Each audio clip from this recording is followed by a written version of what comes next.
Okay, it's hot off the press because it's That Hideous Strength, which has been around for a wee while, by Melvin Tinker. But this is the expanded version. I know Melvin, and when he brought the book out, I did say to him, my only disappointment with the book was it was too short. It's very punchy, the original. Because it raises huge issues, and it's a deeper look at how the West was lost. It's explaining the culture, the cancer of cultural Marxism. Now, I need to say something about that because immediately there are people who go, oh, right-wing diatribe. I'm saying, no.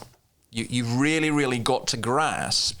People say, well, cultural Marxism doesn't exist. Well, I don't care what you call it, but it exists. And it's the thing out of which queer theory comes. It's the thing out of which cancel culture comes. It is the thing which is, it's the philosophy which is predominant in for a bizarre reason, which I still haven't entirely worked out. It is predominant in the elites of the academy. When you say the academy, you mean like the academia? Yeah. Universities, particularly. Yeah. The elites of the academy, corporations, judiciary, and you're thinking, that's everyone. How do you get? Well, it's like normal people haven't gone. This is not a revolution that's come from the bottom. Yeah. This is entirely from the top. Yeah. This is from your Eatons and your Harrows and your Sydney University and your Yale and your Harvards. Yeah. And I love Doug Murray has a book called The Madness of Crowds. Well, I would probably have called it The Madness of the Elites, but it's there. That Hideous Strength, of course, is a reference to the last one of the C.S. Lewis Space Trilogy, which is absolutely brilliant. I think Lewis foresaw this. And I think his description in That Hideous Strength. So I got halfway through this and I was freaking out. Yeah. Because you're exactly right. You can see, whatever you want to call it, that this ideology has infiltrated all of these culture-building institutions. Yes, it's predominant. And you go, well, what can you do? Well, the interesting thing, even since Melvin wrote the first one, the phrase I would use is the revolution eats itself. So when you live in to see Germaine Greer being no-platformed, it's just hilarious. Yeah. You know, the revolution eats itself. And that's actually madness. Jean Vieth, in my book that I brought along, Post-Christian, he starts off in his introduction saying that. Yeah.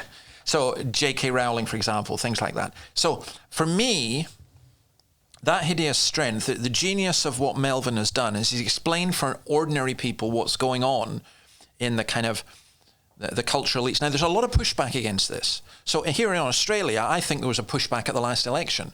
Against what, sorry? Against this kind of cultural Marxism. Right. Yeah. You know, I think the only place that cultural Marxism really shines out here is in the Sydney Morning Herald and in Newtown, which for those of people who are listening to this who don't know Sydney, it's kind of the Hipsville place, That's it. I used to go into a left-wing Marxist bookshop there and ask for a copy of the Daily Telegraph, just to wind them up. They didn't even stock the Sydney Morning Herald. They were so left-wing. Oh, right.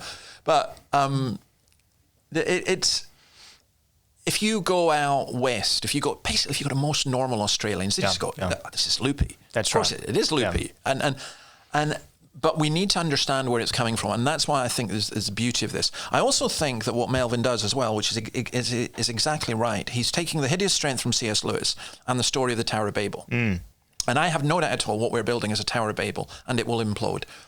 Now, where my concern as a Christian is that it could implode, and as a result, you could end up with some kind of fashion. You're talking about the implosion of South Vietnam or the implosion of Weimar Germany, and what came out of that and fills the void. Or the implosion of Tsarist Russia.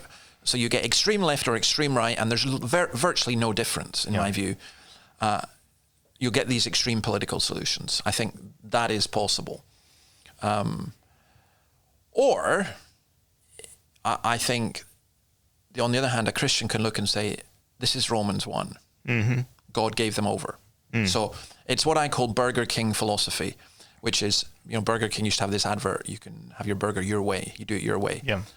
And I think Romans 1 teaches us the absolute worst punishment that God can give us is not to smite us, but is to say, go your own way. Yeah, that's right. That's right. And I think that Hideous Strength, it demonstrates how mad human beings will get. Now, I do a podcast every single week called Quantum, and each week I kind of say, right, it's not going to, you're not going to get crazier than this. And every week we come up with something even more crazy. Yeah. Like I try to explain to my parents about how there's 99 different genders, and they look and say, where are you from? Exactly. What planet are you from? Yeah. And their reaction is not wrong.